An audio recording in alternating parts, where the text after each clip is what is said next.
Okay, welcome to the Wisdom of Grief podcast, where we explore the journey of loss and rediscovering joy. I'm your host, Leslie Palumbo, and today we have the true privilege of talking with Dorena Kohrs, author of House Talk, which is this amazing newsletter about how to shift the energy in your home to shift the energy in your life. Dorena is a feng shui specialist, an intuitive coach, space clearer, so many other things. And we're going to be talking about things like intentional grieving, creating a grief sanctuary in your home, sorting with purpose in grief, and so many things that are going to be really valuable to people grieving loved ones and also for anyone navigating grief that accompanies any major life change. So, welcome, Dorena. So happy to have you here. Thank you. Thank you for having me.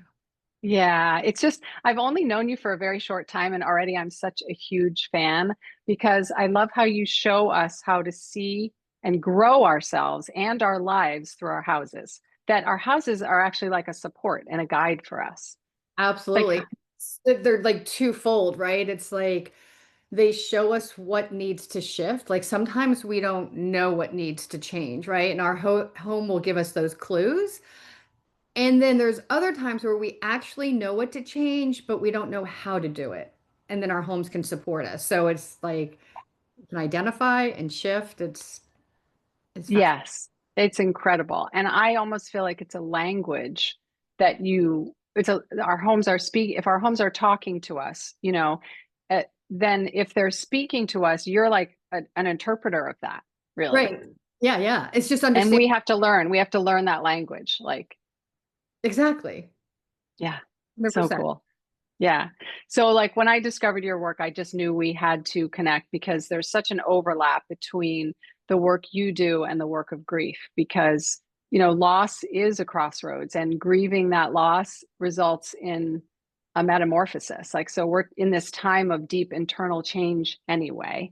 And, the identity shift that happens in grief represents an opportunity to and we need to create environments around us that mirror that new growth. So having like a soul coach here, an intuitive coach, is just what we need. Yeah, thank you. Yeah.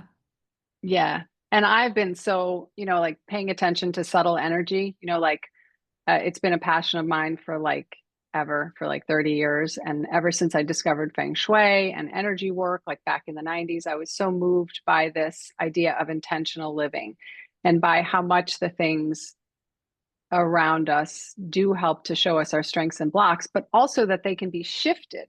Like that's so empowering.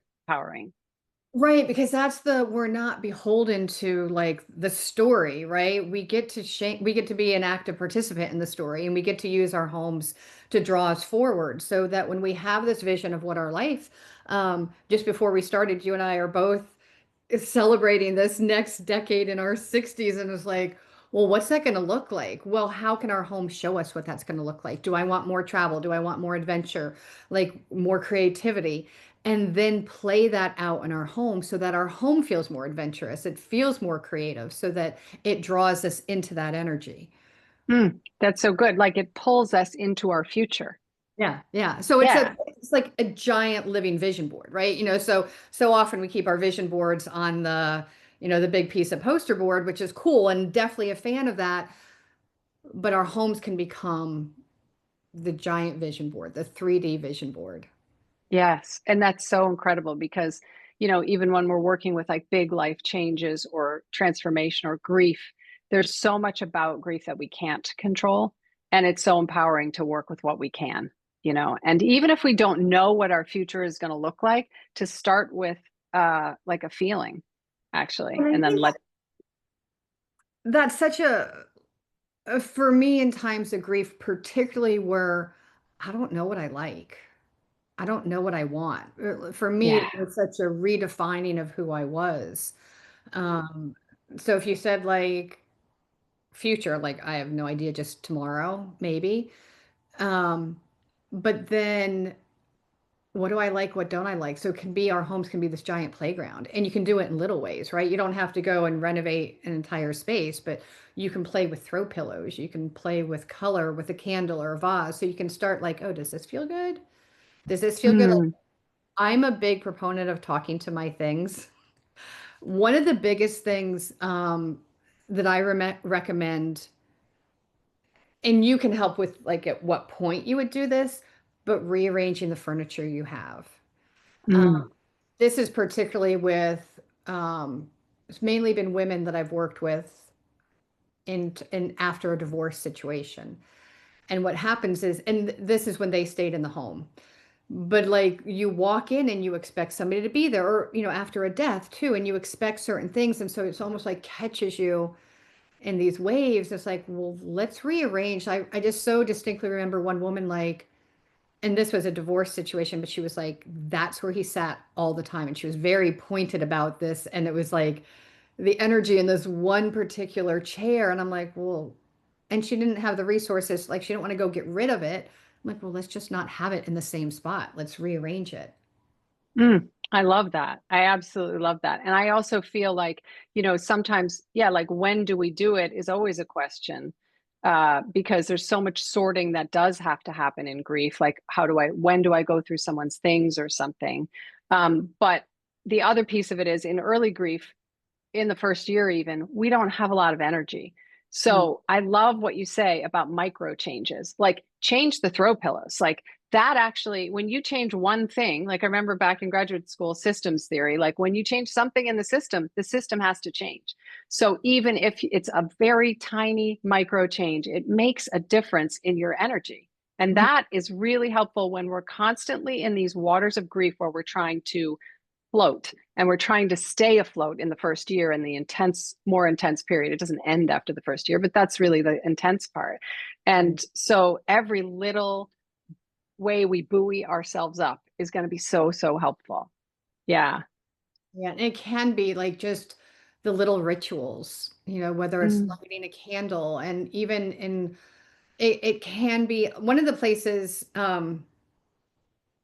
we can talk about this more, but in feng shui, we have what's called the Bagua map, and it's an energy map, and it shows you what area of your home is associated with what area of your life.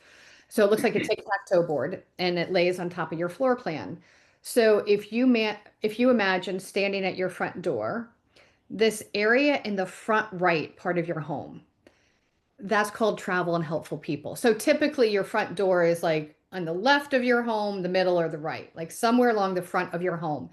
That hmm space on the far right, that like third of your home. So if you imagine the tic-tac-toe board, that front third again is called travel and helpful people. Helpful people is support, like people coming to help you as well as the divine. It's always where I think of my mm ancestors, my loved ones who have passed, helping me in that space. So that is one, like, in those really intense early moments and days and weeks and months, um, it could be having a picture of somebody who you were grieving who's passed. It could be like, I'm going to go into that space every morning and I'm going to light a candle and I'm going to be like, hey, be with me today. Help me through mm. this. Yes. And it Remind could me. be, as you say, like an ancestor. Isn't that a great idea? Like somebody who you find incredibly comforting. We need support, support, support. So buoying up that part of our house, that's Mhm. a great idea. That's a I have great idea. I have a client who she's got my picture hanging. She's like, "You're right here." And I'm like, "Oh, Inspiration. Yeah. And and where support. your Right. helpful person is, right?" So for you, whether it is a loved one who's passed, a grandparent, a spouse, a coach, so whoever hmm that is to have, in your belief system to have in that space. And sometimes that space, as you can imagine, might be a garage. It might be a bathroom. And you might be like, all right, I don't want to go in the bathroom and, I mean, you could light a candle in there, but I don't want a picture of this, my loved one in the bathroom.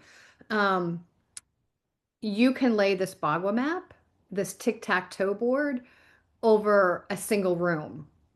And Oh, right. Yes. you use the door to that room. So let's say it's your bedroom or your office. So you walk in the door, it's that closest right corner is also where you could say, okay, I'm not going to go do this ritual or I'm not going to hang the picture in the garage, but I am going to in that corner of my bedroom or my office or my living room. Yeah. Yeah. Oh, that's so, so cool. You know, you and I talked at one point about like setting up, you know, I think of like intentional grieving, and I think of it as like grief is an injury, you know, loss is an injury, grief is the recovery process. So it presents a health crisis. Like we actually, it's good to have a recovery plan. If we have a broken leg, we have a recovery plan. Wear the cast for 6 weeks, then wear the boot for 3, then maybe go into some PT. That's what we need for grief. That's intentional grieving. And so, you know, having you and I talked about like setting up a space in your house, like for the grief, the energy of grief. It's huge. Yeah, and I think that, well, two things. One, just to note, we can put a pin on this and come back to it, but know that clutter is protection. It's a Oh, yeah. distraction.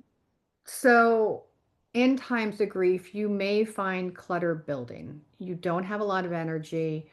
Um, you don't, potentially don't feel safe, don't feel grounded, don't want to think about this experience.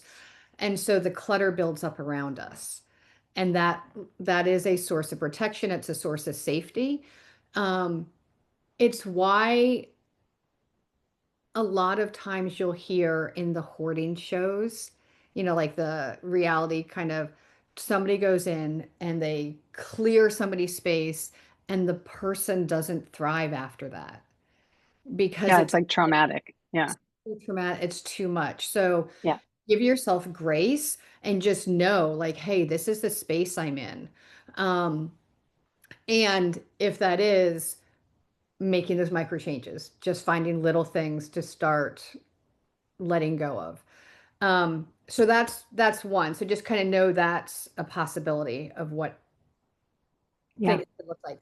But on the side of like setting up this intentional space, then is like looking for a space in your home where you can feel safe to let your emotions flow. Um, so kind of some of the things from a safety perspective is a space that is yours that somebody's not going to barge into. It may be a bedroom, it may be, but a more of a private space. I always say closets are fine for something like this, go put a pile of pillows and a blanket, but have those things that comfort around you, whether it is throw pillows, whether it is a blanket you can wrap in, or, whatever brings you comfort, and you'll want a solid wall behind you. In feng shui, we talk a lot about the command position. And what that means is I have a solid wall behind me and I can see the door. So whenever Mm-hmm. I mention this, especially if there's anybody with any type of military background, they're like, yeah, duh, we do that all the time. You know, Right. Right. so so it Yeah. is, because then our lizard brain, when our back is to the door, it's not conscious. You don't have lions, tigers, and bears, although, like there's just this part of you is like, I don't know what's coming up behind me. And so I don't completely relax. So Hmm. whatever the space is to have that, a corner is always good. But again, to be able to see what's That around. is so amazing because it's so true. Like just speaking to that sense of hypervigilance that comes after we've had any kind of shock, any kind of loss, any kind of big transition. Like we need to be grounded and our nervous system needs to feel safe. So that is that's so helpful. And I used to cry in my closet. I had a good closet. It was I could lay down in it. I had pillows. Sometimes I would like, I'd just go in there and sit. It was like that's where I grieved, I grieved my husband, and it was very safe. I didn't even think about it, but that's where I would do my grieving. That's so interesting. Yeah, and I think just going back quickly to what you said about the timing of it, and timing of when to move things and how safe it can feel, and sometimes it can feel like it's protection. The things around us and keeping them the same is protective in the beginning, and we really do need to do everything in the very beginning of grief, especially in the first 6 months. It's all about protecting the wound, and letting it begin to heal, and um, and then after the first year, that's really intense. And sometimes we have to move things around. We may have to move, like we may not have a choice. But if we have a choice, people are always feeling like they're being rushed in starting to sort through or get rid of things or move things around. And I always tell people, just wait until it feels right for you. It's gonna evolve internally. Like I have a client, um, had a client one point. She had lost her husband, and she, after like a year and a half, she had said, I just want to move. I feel stuck. Mhm. And I haven't gotten rid of, I haven't moved anything. I haven't moved anything. And I don't know if I can. And I was like, I was thinking, like you say, uh, good, if it feels good, it's good feng shui. If it feels bad, it's bad feng shui. So is there something you're keeping that reminds you of the hard times, And she had a walker, like a walker from her husband being very ill. And I said, well, maybe you could just start with the one walker, move it out and see how it feels. And then Yeah. just sit with it and see if it feels good. It's good feng shui. And then it means it's time, like we're ready. It's safe enough. Those would be typically, I find when there's been an illness, particularly, that there's um, a lot of stuff that comes with it. And you don't even think about it, especially if it's been a long illness, that you don't think of like, oh, the blood pressure cuff and the bandages and the prescriptions even and the walker. And, I had a client who literally her basement was filled with a hospital bed, two wheelchairs, four Mm. pairs of crutches. It was like her mom and her husband who died relatively close together, and just I might need it, I might need it. And then I always like, well, that's an affirmation that I might need it. Yeah, right. It is. Yeah. So it's also anchoring you in the painful times of the sadness and again, if there's been an illness. So when you start, they don't, from my belief system, our loved ones are, real close on the other side and they're like, we're good, we're good. And no, I don't want you holding on to the sad times. So Yes. Yes. 100%. If they even, we could talk to them and we could ask them, like, we know what they would say. yeah. We don't want you sad. We do not want you sad, And particularly surrounded by like the days and whatever the time period was of caretaking, and so Yeah. that to me is tends to be one of the easier things. Not for everybody. Everybody's different, right? But one of the I always talk about lowest hanging fruit. Like what's the thing Mm. that you can I had a client once who her nightstand was a year later the same as the night her husband passed. And it's like, okay, can we put the water glass away? You Yeah. know, can we Yeah. um to anchor the Yeah. Just one thing. Yeah. Yeah, it's amazing because it's so true that, the end times are not the best times usually. Like, especially if you have an anticipated loss and an illness beforehand.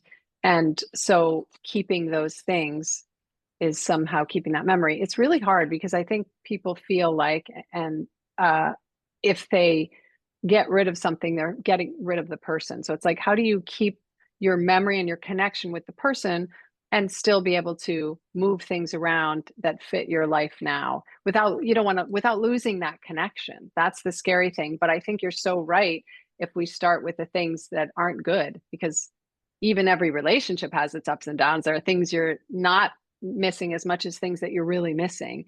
And the stuff that we're really missing is the good stuff. It's the joy, it's the happy memories. And that's eventually what we want to take with us. And that's eventually what stays after all the trauma and upset of the loss and the circumstances surrounding the loss. They end up going. And what we're left with is the joy. So this is a way of supporting ourselves towards moving towards that. Yeah, and I've not thought about this before just now. I feel like holding on to the things associated with an illness, if we were a caretaker, it was a way to try to control, right? It was the thing that we had control over. So as an Mm-hmm. illness progresses, these things represent how I take care of you, and it feels like you're doing something, right? So Oh, yeah. if I'm helping with, whatever bandages or whatnot, shots or like it feels like you were doing something to help them.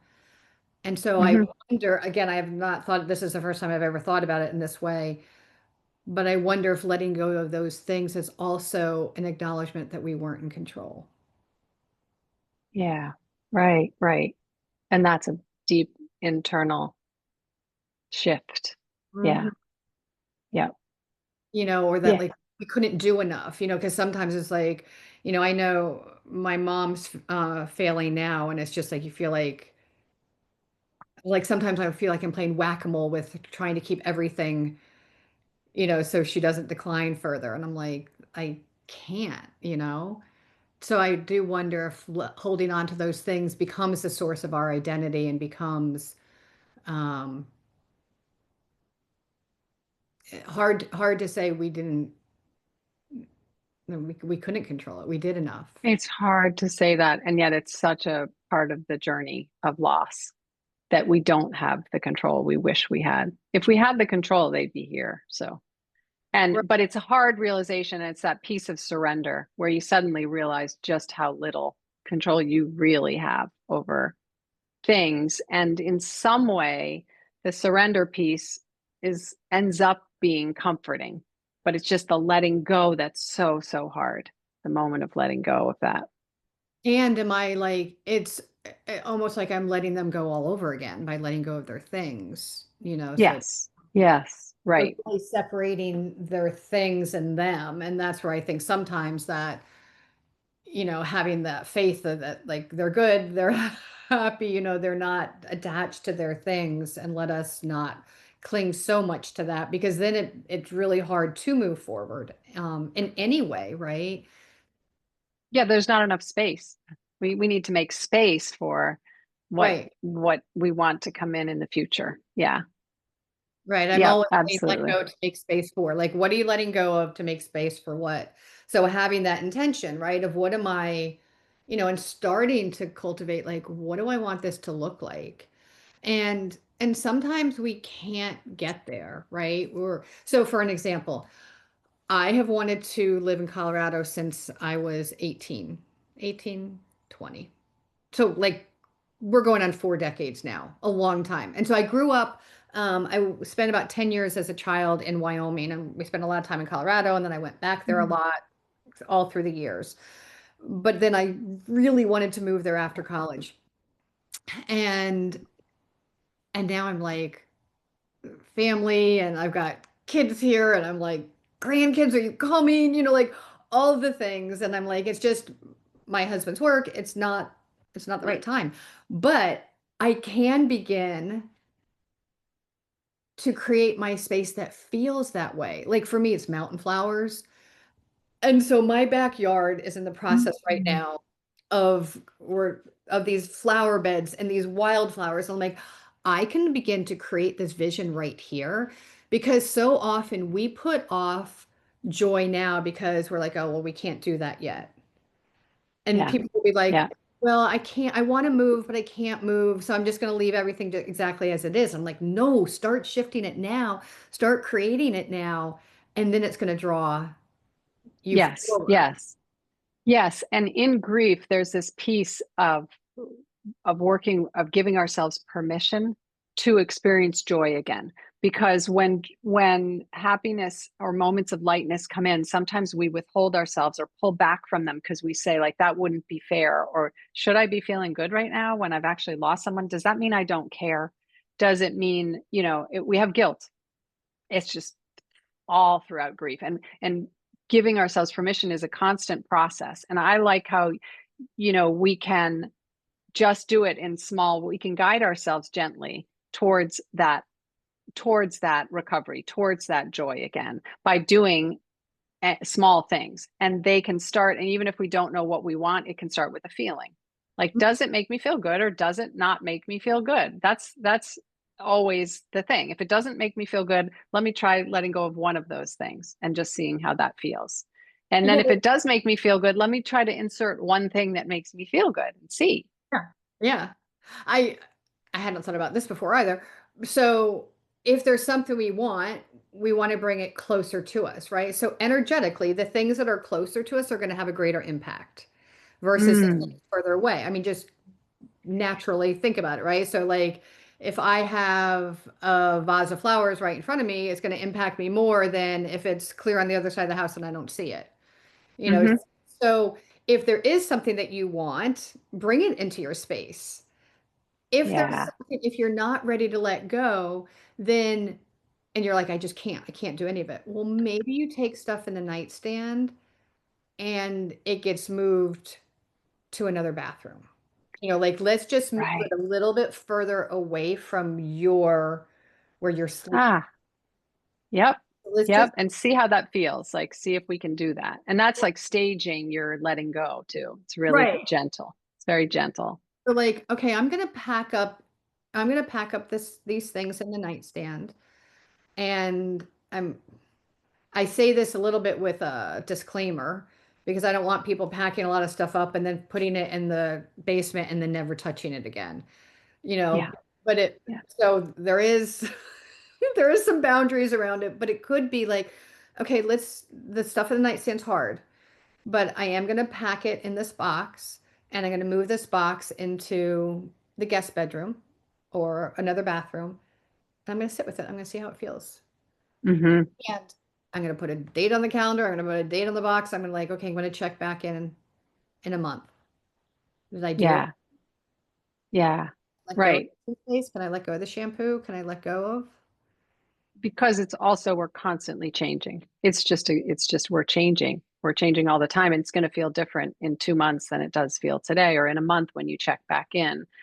And there is this, constant temperature taking, or asking ourselves, like you said something like, sometimes after grief people say, like, what do I even like? Do I even know what I like? And that's so true. I had that. I would go to the grocery store after my husband died, and I'd be like, I don't even know what I like to eat. I know what we like to eat, or what he liked to eat. He was very particular about it, but I don't know I don't even like, what do I even like now? I feel different. I don't even feel like myself. What do I even, I'd wander around not knowing.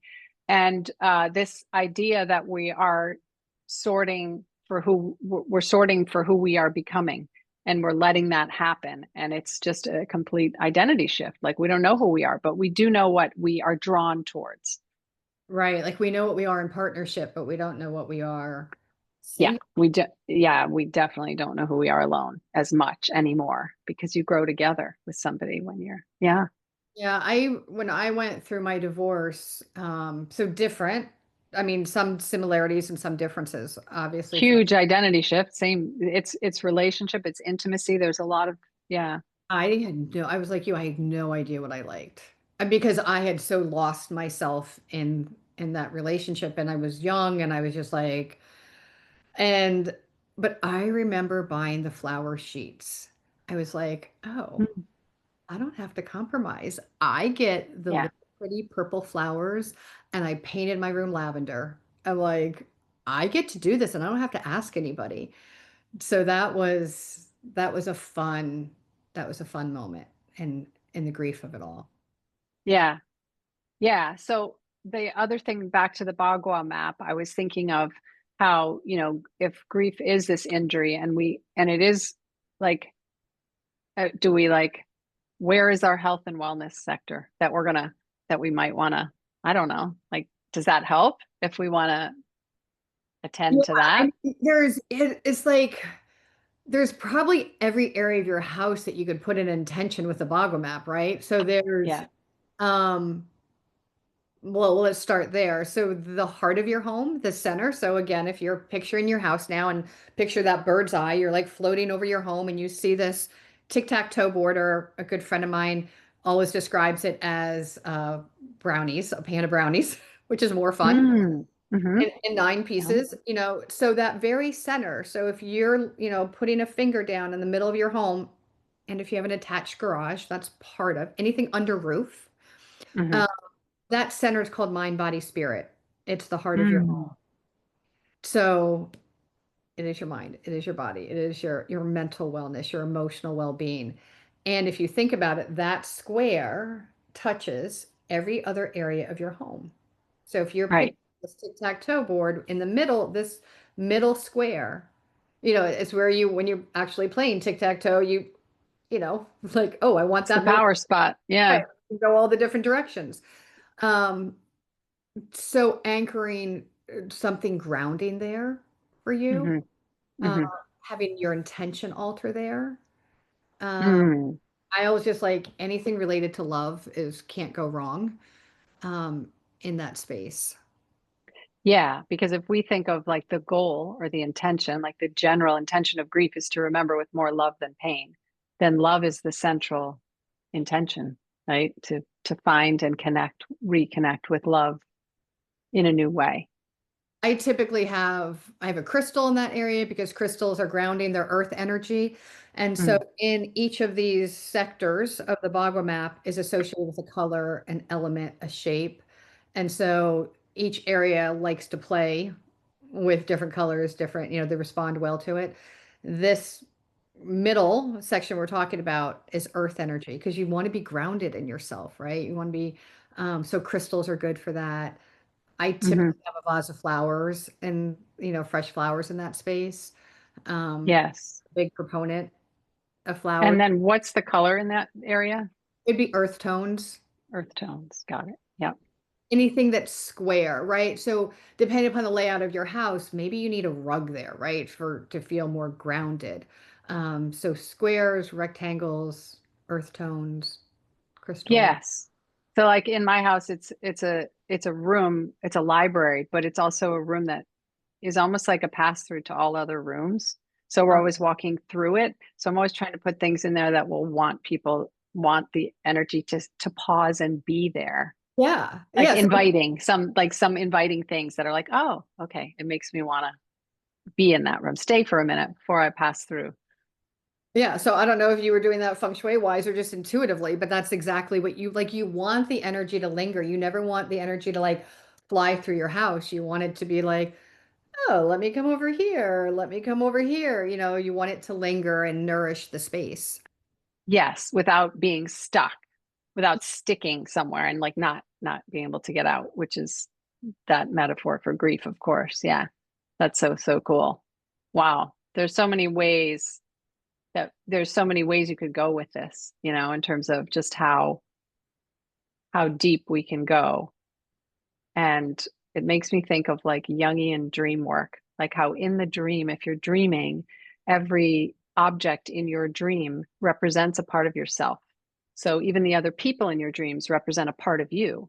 Like a young boy would represent a childlike male part of yourself, or and only you really know what the objects mean, because like the flowers in my living room might mean something else to me than they would to you. They have a different association and Yeah, yeah, so, but everything represents something. Everything is meaningful, and it is supportive, and we can get this extra support. It's amazing. yeah. Amazing. Yeah. This is That's so great. so in feng shui and kind of just to tag back to the clutter piece, your floors are associated with your subconscious or your past. So Mm, notice if piles of things are, you know, on the floor. Is the clutter building up on the floor or your yeah. basement? You have a basement, your basement's the subconscious too. So if Yep.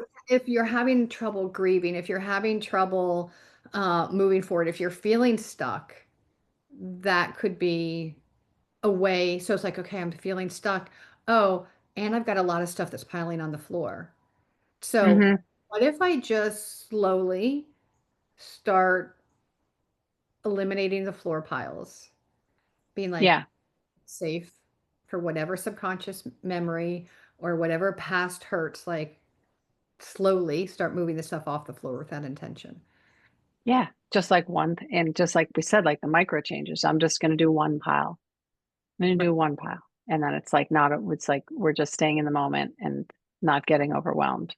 Mhm. Oh my God, this is so amazing. You have so many great gems for us, for sure. I appreciate it. I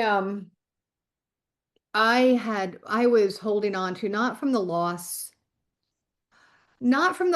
of a person, but from disconnecting with myself for my entire life.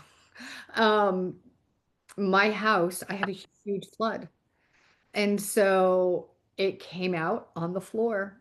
It was 700 gallons of water. My dishwasher, we had just renovated our kitchen and the new dishwasher wasn't like hooked up properly. And overnight we ran it before we went to bed.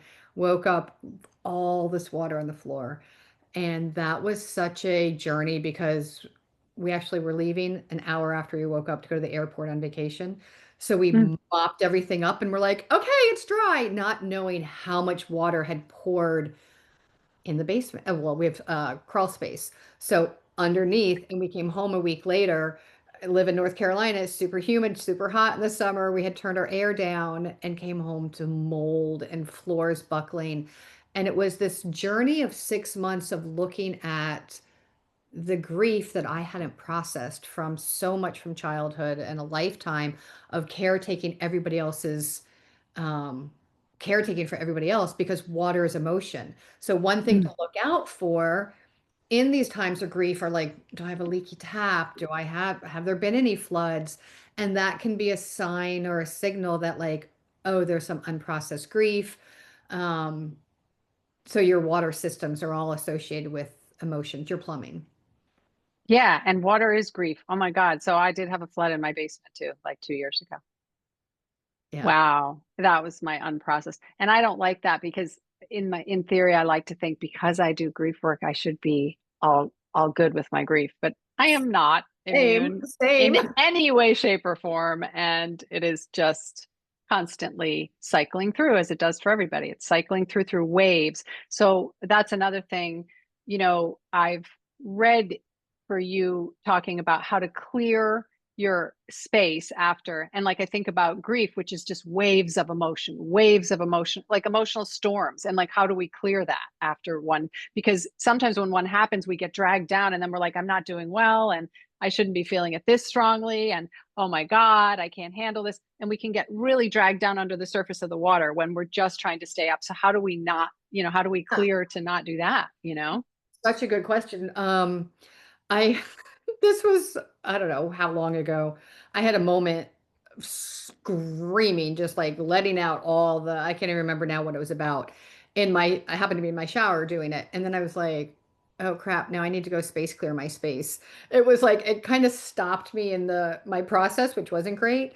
But what will happen is if we're grieving and then we don't energetically clear our space, we're constantly walking back into the intensity. So you Mm, want to feel it, you want to let it flow, you want to let it out. But then if that lingers in your house without doing anything, your house builds up and that's what's going to drag you down, right? So yeah. it's kind of like stir it. Like if you think of Denise Lynn, who um, of anybody knows talks about this a lot, and she's like the grandmother of space clearing and feng shui, and but always talks about it as like you're stirring up the pond, like the silt in the bottom, and it comes up, or the cream, and you're skimming it off. So when you have these deep emotions, let them come out, and then we need to clear them. So the ways to do that are open your windows, right? Mm. Um, Oh, so easy. Yeah. do it as a matter of ritual again. And so even if it's super hot or super cold, like I will start at my front door and I'll go clockwise around the house and open all the windows. I have 2 floors, so I'll do them downstairs, I'll do them upstairs, and then I'll come back downstairs and close them all and do it the same way.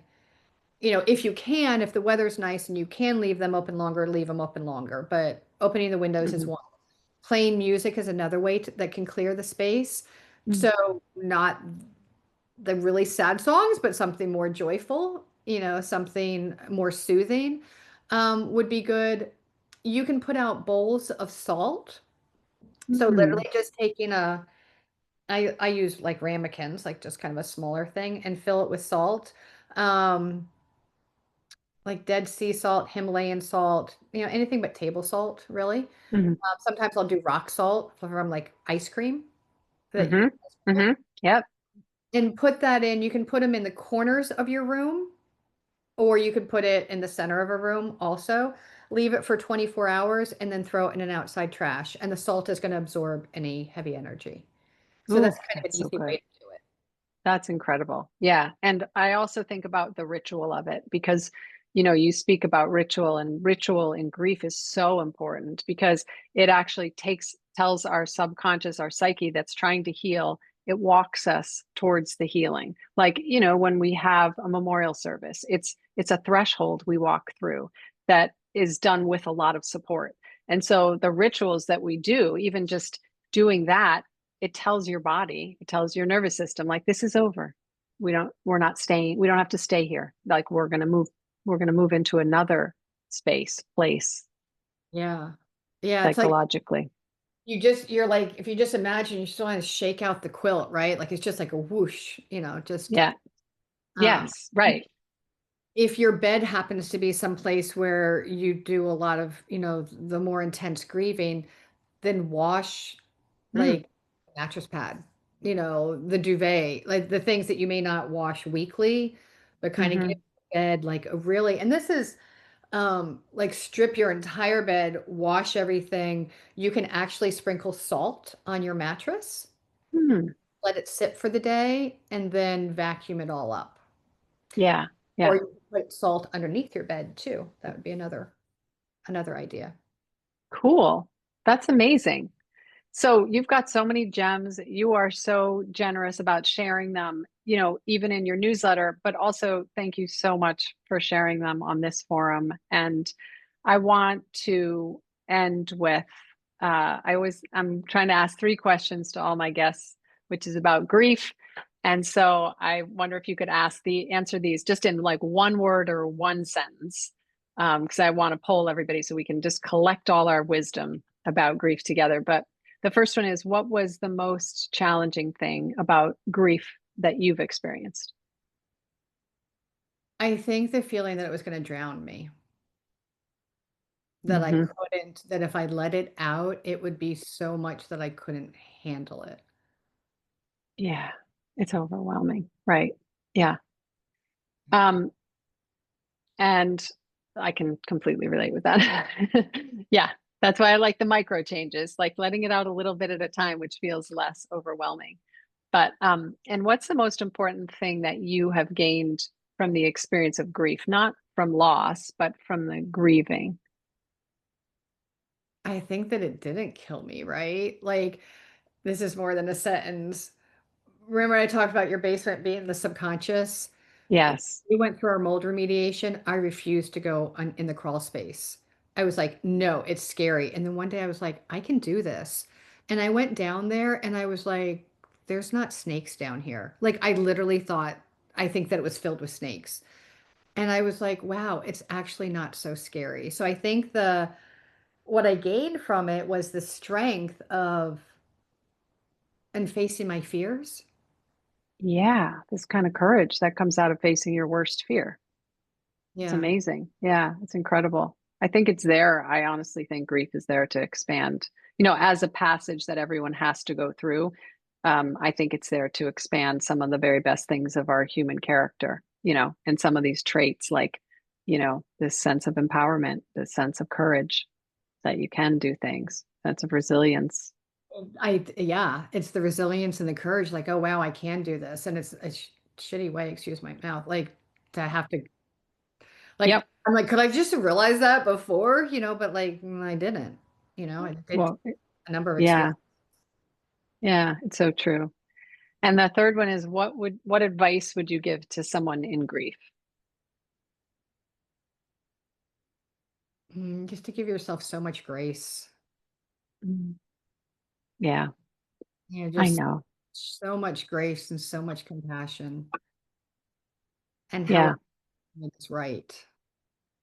Yes, like there's no right or wrong way. It's your way. Right. I love that. Yeah, it's so good. So, all right. So, can you tell us, how can we get in touch with you? Of course, I'm going to put the link to your newsletter like in the show notes and stuff. But if we want to do like deeper work with you, what kinds of things do you have going now? Do you have deeper dives? What Yeah. stuff? Yeah. So everything's on my website, which is spacedoula.com. Awesome. And so I have things for DIY, in community, and then one-on-ones. And so Mm. a great place to start is I have a quiz, and it will tell you exactly where in your house to begin shifting. So the quiz is super fun, and you can find that on my website, as well as to subscribe to House Talk so you get weekly tips. And so those are there. And then I have a membership community that we do this work. And Mm, I have a 6-week program, which we just started, which is it takes people through the process of shifting the energy in your home because so often people will be like, I saged my home. So if you imagine a house, like I mentioned, my client who had a basement full of stuff, of medical stuff, if she would go down there and sage it and be like, okay, I'm done, the energy of all those medical devices will bring the energy back down. So there's a process we need to go through, which starts with decluttering. So I have a program that we go through in a really intimate kind of way. that sounds amazing. Yeah. That sounds awesome. Yeah. All right. Well, I just want to thank you for your gifts. I want to thank you for sharing them so generously with the world because it's so valuable and so useful to anybody navigating any shift in life, any change, any transformation. And I appreciate you so Thank much. Thank you. you.